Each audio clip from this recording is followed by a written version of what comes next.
Good morning student. In this video lecture we will see case number 3 of particular integral. Previous video lecture में हमने case number 2 of particular integral देखे थे और हम case number 3 देखेंगे. ठीक है, तो देखो ये तो हमारा जनरल फार्मूला है पर्टिकुलर इंटीग्रल का. कोई भी हायर ऑर्डर डिफरेंशियल इक्वेशंस अगर है तो पहले उसको डी वाले फॉर्म में कन्वर्ट करते हैं और फिर ये पर्टिकुलर इंटीग्रल क्या होता है 1 upon coefficient of D into right hand side of differential equation. और ये right hand side of differential equation पे ही जो है नेचर ऑफ पी आई इसके नेचर पर ही जो है वो पी आई के केसेस बनते हैं. जैसा पहला केस हमने देखे थे एफ ऑफ एक्स की वैल्यू अगर e raise to power a x है तो राइट एक्सपोनेंशियल फंक्शन. फिर सेकंड केस हमने देखे एफ ऑफ एक्स की वैल्यू अगर साइन ए एक्स और कॉस बी एक्स हो तो राइट है साइन या फिर कॉस ए एक्स हो राइट है. उसके बाद अब हम देखेंगे थर्ड केस इस वीडियो में एफ ऑफ एक्स की वैल्यू अगर algebraic functions x S to power M हो तो हम किस तरह से उसको सॉल्व करेंगे पर्टिकुलर इंटीग्रल फाइंड करेंगे राइट है. तो case number 3 if F of X is equal to X S to power M algebraic function then P I is equal to देखो P I is equal to हो जाएगा 1 upon D वाली equation into right hand side of differential equation. Right hand side of differential equation हमारे पास क्या है x S to power m है right है. तो देखो अलजेब्रिक फंक्शंस अगर आता है केस नंबर 3 तो आपको करना क्या रहता है यहाँ पे जो लोवेस्ट डिग्री टर्म है डिनोमिनेटर में जैसे ये टर्म्स की जो डिग्री है वो 2 है. ये जो सेकंड टर्म्स दिख रही है इसकी डिग्री 1 है राइट है. ये डी वाले फॉर्म में तो डी की पावर जो है वो टर्म्स की डिग्री होंगी. यहाँ पे डी की पावर 2 है इसलिए इस टर्म्स की डिग्री 2 है. यहाँ पे डी रेज़ टू पावर 1 है इसलिए इस टर्म्स की डिग्री 1 है. इस टर्म में डी नहीं है इसलिए इसकी डिग्री जो है वो 0 है. तो आपको करना क्या रहता है यहाँ पे बाइनोमियल एक्सपांशन बनाना रहता है. जो लोवेस्ट डिग्री टर्म है उसको यहाँ से जो है वो कॉमन लेते हैं. जैसा ये इस टर्म्स की डिग्री जो है वो 0 है तो ये पूरे टर्म्स को जो है वो कॉमन ले लेंगे. तो क्या होगा जब मैं a2 को कॉमन लूँगा देखो a2 को मैंने यहाँ से कॉमन लिया a2 यहाँ से चला गया तो यहाँ से 1 बचा तो ये 1 को मैंने पहले लिख लिया ठीक है. फिर उसके बाद प्लस डी स्क्वायर में से a2 को मैंने कॉमन ले लिया. डी स्क्वायर वाली टर्म में तो a2 है नहीं इसलिए डिनोमिनेटर में लिखेंगे D square upon a2 plus ये जो मिडिल टर्म्स दिख रही है यहाँ से a2 को कॉमन लिया मैंने जबकि यहाँ पे a2 नहीं है तो a2 यहाँ पे अगर नहीं है तो फिर उसको डिनोमिनेटर में लिखेंगे राइट है. इस तरह से करना है आपको. तो जब भी अलजेब्रिक फंक्शंस आता है तो डिनोमिनेटर से लोवेस्ट डिग्री टर्म को जो है वो कॉमन लेते हैं. लोवेस्ट डिग्री टर्म को कॉमन लेके यहाँ से ये जो लास्ट वाली टर्म जो दिख रही है यहाँ पे 1 बचेगा 1 को आप पहले लिख लेना. अगर आपने माइनस कॉमन लिए तो यहाँ पे माइनस आएगा और अगर माइनस कॉमन नहीं लिए जैसे यहाँ पे माइनस कॉमन नहीं लिए तो प्लस आएगा राइट है. और उसके बाद में फिर ये जो है यहाँ से जो 2 टर्म दिख रही है यहाँ से कॉमन लेने पर जो भी बचता है वो यहाँ पे आपको लिखना है राइट है. अब ये जो ब्रैकेट दिख रहा है स्क्वायर ब्रैकेट मैं इसको न्यूमरेटर में लिखूँगा तो ये इसकी पावर जो है वो -1 हो जाएगी. ये 1 अपॉन a2 मैंने बाहर कर दिया और ये ब्रैकेट को मैंने न्यूमरेटर में लेके गया तो ये पावर जो है इसकी क्या होगी माइनस होगी. अब जो है ये वाला जो एक्सपांशन है ये जो वाला टर्म्स है इसको बाइनोमियल एक्सपांशन से एक्सपांड करना है ठीक है. तो expand 1 plus d square upon a2 plus a1d upon a2 raise to power -1 using binomial expansion up to the term containing d raise to power m. ये d raise to power m terms तक की आपको expand करना है क्योंकि x raise to power m x की power जो है m है इसलिए d की पावर m तक के एक्सपांशन कंटिन्यू करना है राइट है. उसका रीज़न मैं बताऊँगा ऐसा क्यों है राइट है. अभी एक्सपांशन क्या है बाइनोमियल एक्सपांशन तो आपको याद रखना है ये 2 एक्सपांशन है 1 plus x raise to power -1 is equal to होता है 1 minus x plus x square minus x cube plus x raise to power 4 minus and so on right है. और अगर बीच में माइनस है यहाँ पे 1 minus x raise to power -1 तो ये सारे के सारे प्लस आते हैं. तो ये एक्सपांशन आपको याद करना है. इसी एक्सपांशन से वो टर्म्स को जो है वो आपको एक्सपांड करना है ठीक है. तो देखो अब मैं एग्जाम्पल लेके बताता हूँ. एग्जाम्पल नंबर 1 है d2y/dx² - 4y is equal to x square. ये हायर ऑर्डर डिफरेंशियल इक्वेशन है इसलिए इसका सोल्यूशन जो है वो y is equal to C F plus P I दोनों रहेगा. सी एफ और पी आई दोनों आपको कैलकुलेट करना है क्योंकि इक्वल टू के बाद जो है वो नॉन जीरो आंसर है राइट है. तो पहले सी एफ कैलकुलेट कर लेंगे.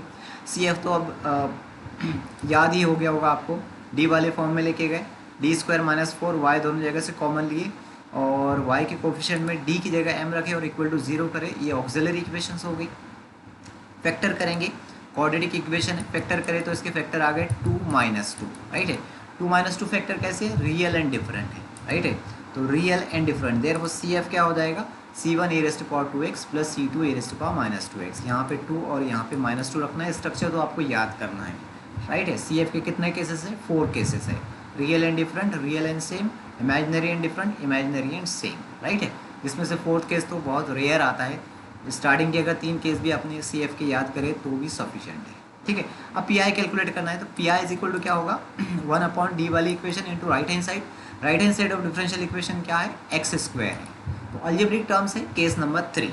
केस नंबर 3 है तो यहाँ से लोवेस्ट डिग्री टर्म आपको कॉमन लेना है। लोवेस्ट डिग्री टर्म क्या है यहाँ पे 4 है। इस डिग्री ये टर्म्स की डिग्री 0 है और ये टर्म्स की डिग्री 2 है, राइट है। तो यहाँ से 4 को कॉमन लेना है, उसके साथ माइनस लगा है तो माइनस को भी कॉमन लेना है, मतलब आपको -4 कॉमन लेना है। ठीक है, तो -4 ये देखो कॉमन ले लिए। -4 जब कॉमन लिए तो यहाँ से बचा आपका 1, तो ये 1 को मैंने पहले लिख लिया हूँ। माइनस कॉमन लिए तो ये वाली टर्म जो है वो माइनस हो जाएगी, राइट है।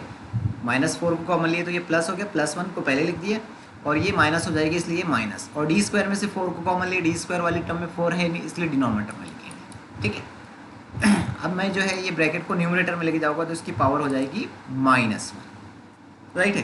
तो ये बन गया हमारा एक्सपांशन, ये वाला एक्सपांशन बना। कौन सा वाला expansion, 1 - x raise to power -1। ठीक है, और यहाँ पे x की जगह पे क्या है, x की जगह पे d²/4 है, d²/4 1 - x raise to power -1। अब इसका एक्सपांशन क्या है, इसका एक्सपांशन है 1 + x² and so on, right है। इस तरह से ये एक्सपांशन चलता रहेगा, राइट है। तो हमको करना क्या है, इसका एक्सपांशन जो d की पावर जो है वो x की पावर से मैच होना है। यहाँ पे x की पावर 2 है तो आपका d² तक के ही एक्सपांशन करना है। तो देखो d² तो ऑलरेडी है यहाँ पे, जब मैं एक्सपांड करूँगा इसका तो 1 - d²/4 का एक्सपांशन क्या होगा, रेज़ टू पावर -1। तो पहला टर्म आएगा 1, फिर प्लस x की जगह ये आएगा, राइट है। x की जगह आएगा d²/4, फिर उसके बाद आएगा नेक्स्ट क्या आएगा प्लस, राइट है, x² मतलब आएगा d²/4 होल स्क्वायर। लेकिन हमको आगे नहीं जाना है, राइट है। आगे क्यों नहीं जाना है, क्योंकि देखो x⁻²2 है तो d⁻² यहीं पे आ जा रहा है, तो इतना ही एक्सपांशन करना है, आगे वाली टर्म्स को छोड़ देना है, राइट है। तो ये मैंने किया हूँ यहाँ पे -1/4 एज इट इज़ है और ये एक्सपांशन आ गया 1 + d²/4। मैंने इसको एक ही टर्म्स तक के किया क्योंकि यहाँ पे d² मिल गया मुझे और x की पावर भी 2 है, तो बस मैच करना है, राइट है। उसके आगे हमको नहीं जाना। उसके आगे क्यों नहीं जाना है, क्योंकि आगे वाली टर्म जो है वो सारी 0 हो जाएगी। उसका रीज़न ये है, देखो d मतलब होता है डेरिवेटिव। अगर मैं x² का एक डेरिवेटिव करूँगा तो आंसर आएगा 2x, ठीक है। और फिर उसके बाद x² का अगर डबल डेरिवेटिव करूँगा तो कितना आंसर आएगा, x² का डबल डेरिवेटिव करेंगे तो सॉरी ये x² है, x² का डबल डेरिवेटिव, पहला डेरिवेटिव तो 2x हो गया, सेकंड डेरिवेटिव 2x का डेरिवेटिव 2, राइट है। अब इसके बाद अगर d की पावर x की पावर से अगर बढ़ जाती है, मतलब d³ मतलब तीसरा डेरिवेटिव है, x² का तीसरा डेरिवेटिव करेंगे तो क्या होगा, देखो पहला डेरिवेटिव 2x आ गया, दूसरा डेरिवेटिव 2 आ गया, थर्ड डेरिवेटिव क्या आएगा, 0 आएगा। मतलब d की पावर अगर x की पावर से बढ़ जाएगी तो उसका डेरिवेटिव जो है वो क्या हो जाएगा, 0 हो जाएगा। तो आगे वाली टर्म लेना ही नहीं हमको, ज़ाहिर सी बात है कि उसका डेरिवेटिव जो है वो 0 होने वाला है। ठीक है, अब मैं ये x² से ब्रैकेट के अंदर मल्टीपल करूँगा तो ये बन जाएगा आपका x² और d²/x²। d²/x² मतलब x² का डबल डेरिवेटिव, x² का डबल डेरिवेटिव 2, ये मैंने 2 लिख दिया यहाँ पे, राइट है। क्लियर हुआ सभी का ये। x² से जब मैं 1 में मल्टीपल दिया तो x² आया, x² से जब सेकंड टर्म में मल्टीपल दिया तो d² है यहाँ पे, d² मतलब x² का डबल डेरिवेटिव, x² का डबल डेरिवेटिव 2 हो जाएगा, राइट है। तो ये 2 से 4 कैंसिल हो गया, यहाँ पे बचा आपका 1/2। ये -1/4 से मैं अंदर मल्टीपल कर देता हूँ तो ये आंसर आ जाएगा -1/4 x² और -1/4 2 कितना 8। तो ये मैं अगली स्लाइड में बताया हूँ। ये हो गया आपका फाइनल पी आई। अब सोल्यूशन क्या है, y = CF + PI, CF की वैल्यू PI की वैल्यू, ये आपका कंप्लीट सोल्यूशन हो जाएगा, राइट है। तो देखो एक और एग्जांपल मैं सॉल्व करके बताता हूँ। Solve d2y/dx² + 5dy/dx + 4y = x² + 7x + 9। Algebraic functions है, केस नंबर 3 ऑफ PI यहाँ पे लगेगा। तो पहले हम CF कैलकुलेट कर लेते हैं। CF के लिए d वाले फॉर्म में लेके गए, ऑक्सिलरी इक्वेशन फैक्टर करें। फैक्टर कैसे है, रियल एंड डिफरेंट है, इसलिए CF क्या हो जाएगा, C1 e⁻⁻4x + C2 e⁻⁻x। ये जो ऑक्सिलरी इक्वेशन के रूट्स है, यहाँ पे e की पावर में x का कोफिशिएंट रखना है, बाकी स्ट्रक्चर वैसे ही याद करना है आपको, राइट है। तो ये हो गया आपका CF। अब हम PI कैलकुलेट करेंगे तो PI = क्या होगा, 1/d वाली equation into right hand side of differential equation. Right hand side में 3 टर्म्स है इसलिए मैंने यहाँ पे ब्रैकेट लगा दिया। देखो ये पूरा का पूरा अल्जेब्रिक फंक्शंस है, इसलिए डी वाले टर्म से अंदर मल्टीप्लिकेशन देने की ज़रूरत नहीं है, राइट है। अगर अलग अलग केसेस है तो फिर हम मल्टीपल देंगे, अदरवाइज मल्टीप्लिकेशन नहीं करेंगे, इसको ऐसे ही सॉल्व करेंगे। अब ये अल्जेब्रिक फंक्शन है तो लोवेस्ट डिग्री टर्म, यहाँ से लोवेस्ट डिग्री टर्म कॉमन लेना है, 4 को कॉमन लेना है, तो 4 कॉमन लेंगे हम, राइट है। तो 4 मैंने कॉमन लिया तो यहाँ से बचा 1, तो ये 1 को मैंने पहले लिख दिया, राइट है। अब उसके बाद प्लस प्लस आएगा यहाँ पे कि 4 + 4 कॉमन लिया तो यहाँ पे प्लस आएगा। डी स्क्वायर में से 4 कॉमन लिया, जबकि डी स्क्वायर में 4 नहीं है इसलिए डिनोमीटर में लिखें।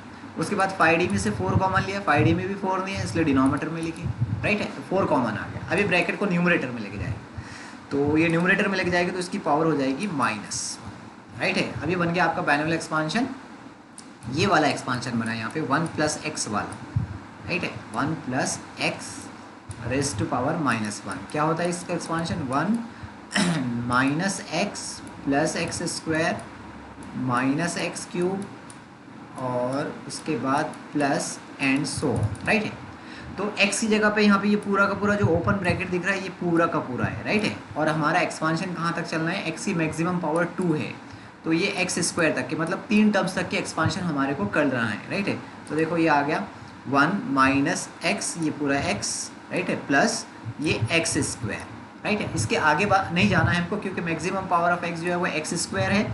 इसके आगे जाएंगे तो आगे वाली टर्म जो है वो 0 ही होने वाली, इसलिए ये जो सीरीज़ है, सीरीज़ के आगे वाले टर्म्स को हमने छोड़ दिए, सिर्फ यहाँ तक के इसका एक्सपांशन करेगा, राइट है।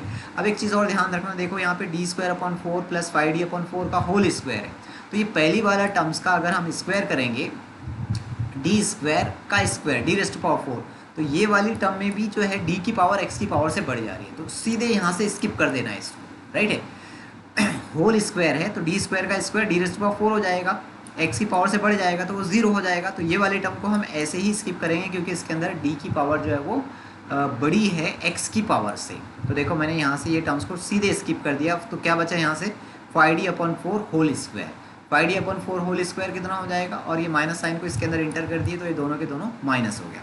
5d/4 का होल स्क्वायर 25d²/16, ये अगले स्लाइड में की हमने, देखिए हमने 25d²/16। अब ये वाली टर्म और ये वाली टर्म सेम है, d² वाली टर्म से, तो इसके कोफिशिएंट को सॉल्व कर लेते। पहले वाले का कोफिशिएंट है -1/4 और इसका कोफिशिएंट है +25/16, राइट है। अब जब मैं इसको सॉल्व करूँगा तो देखो कितना आएगा, यहाँ पे 16 बनाना है तो 4 से मल्टीपल देना पड़ेगा, तो -4 + 25 डिवाइडेड बाय, यहाँ 4 से मल्टीपल दिए तो 16, दोनों के डिनोमिनेटर में 16 आएगा, 16 जो है वो एक बार लिखेंगे, 25 - 4 कितना हो जाएगा 21, 21/16, तो जो d² वाली टर्म्स है वो 21/16, उसके बाद ये 1 और ये -1 -5/4/d एज इट इज़ रहेगा। तो ये देखो दोनों का कैलकुलेशन यहाँ पे लिखा हूँ मैंने, और ये फर्स्ट टर्म और ये जो थर्ड टर्म दिख रही है वो एज इट इज़ यहाँ पे, राइट है। अभी ब्रैकेट से जो है वो ये ब्रैकेट के अंदर मल्टीप्लिकेशन करेंगे, फर्स्ट टर्म में, सेकंड टर्म में, थर्ड टर्म में। तो ये मल्टीप्लिकेशन की हमने फर्स्ट टर्म में 1 में मल्टीप्लिकेशन किए, फिर सेकंड टर्म में मल्टीपल किए, फिर थर्ड टर्म में मल्टीपल किए। अब ये डी है, डी मतलब ये ब्रैकेट का डेरिवेटिव, राइट है। तो हमने डेरिवेटिव किए, x² का डेरिवेटिव 2x हो गया, प्लस 7x का डेरिवेटिव 7 हो गया, और 9 का डेरिवेटिव यहाँ पे 0 हो गया, राइट है। अब ये d² है मतलब ये ब्रैकेट का डबल डेरिवेटिव। अब ये ब्रैकेट का डबल डेरिवेटिव, ब्रैकेट का पहला डेरिवेटिव तो आपको यहाँ पे दिख रहा है, फिर इसको एक और बार डेरिवेटिव कर दो तो ये हो जाएगा ब्रैकेट का डबल डेरिवेटिव, तो 2x का डेरिवेटिव 2 आ जाएगा और 7 का डेरिवेटिव 0 हो जाएगा, राइट है। अब इसको हम सॉल्व कर लेते, -5/4 से ये ब्रैकेट के अंदर मल्टीपल करेंगे, ये 2 से 16 को कैंसिल करेंगे, तो -5/4 से मैंने मल्टीपल दिया तो 2 से 4 कैंसिल हो गया, -5/2x, -5/4 से 7 में मल्टीप्लिकेशन किए तो 7 × 5 35 हो गया अपॉन 4, और ये 2 से 16 कैंसिल किए तो ये 21/8 आया, राइट है। अब ये वाली टर्म्स, ये x वाली टर्म्स है और ये भी x वाली टर्म्स है, दोनों को हम सॉल्व करेंगे। उसके बाद ये 9 और -35/4 और +21/8 इसको सॉल्व करेंगे, ये सेम टर्म्स है, लाइक, ठीक है। तो ये 7 और -5/2 का आंसर जो है वो 9/2 आ गया, और ये 9 -30/4 और +21/8 का आंसर जो है वो 23/8 आ गया, और ये आपका पी आई, राइट है। तो देखो इस तरह से पी आई कैलकुलेट करते हैं। जब अल्जेब्रिक टर्म्स आता है वो केस नंबर 3 रहता है, केस नंबर 3 में आपको बाइनोमियल एक्सपांशन बनाना रहता है लोवेस्ट डिग्री टर्म को कॉमन लेके, और बाइनोमियल एक्सपांशन भी आसान बनेगा, 1 + x⁻⁻1 वाला या फिर 1 - x⁻⁻1 वाला। उसके बाद जो है वो solution y is equal to C F plus P I, ये सी एफ की वैल्यू और ये पी आई की वैल्यू, ठीक है। तो ये हो गया इसके आंसर। तो केस नंबर 3 में बस इतना ही है। ये जो है एग्जाम्पल है, 2 एग्जाम्पल, इसमें आपको जो है वो सॉल्व करके देखना है, अगर डाउट्स आते हैं तो डाउट्स पूछना है। अब देखो यहाँ पे जो है क्या पी आई क्या बनेगा आपका, यहाँ पे पी आई बनेगा 1/d वाली इक्वेशन। डी वाली इक्वेशन क्या बनेगी, डी वाली इक्वेशन बनेगी डी स्क्वायर प्लस यहाँ पे आएगा डी, है ना, और right hand side of differential equation आ जाएगा X square plus 2x plus 4, X square plus 2x plus 4 algebraic function है। केस नंबर 3 है, मतलब यहाँ पे लोवेस्ट डिग्री टर्म कॉमन लेना है, मतलब d को यहाँ से कॉमन लेना है। तो d को जब कॉमन लेंगे तो क्या बनेगा, d कॉमन ले लिए तो यहाँ से बचा आपका 1 प्लस डी स्क्वायर में से d कॉमन लिए तो बचेगा d, राइट है, इस तरह से आ जाएगा। और ये ब्रैकेट एज इट इज रहेगा x square plus 2x plus 4, right है। और फिर ये जो ब्रैकेट दिख रहा है, ये ब्रैकेट को न्यूमरेटर में लेके जाएगी, इसकी पावर -1 हो जाएगी और इसका एक्सपांशन करेंगे डी स्क्वायर तक के, मतलब 3 टर्म्स तक के, राइट है। उसी तरह इसमें भी करेंगे। अब इसमें अगर डाउट्स आते हैं तो डाउट्स जो है वो आप मेरे से व्हाट्सअप या फिर इसी वीडियो के कमेंट बॉक्स में पूछो, राइट है। तो इस वीडियो में बस इतना ही, ये हमारा केस नंबर 3 जो है वो कंप्लीट होता है। नेक्स्ट वीडियो में हम case number 4 of P I देखेंगे। Thank you for watching this video.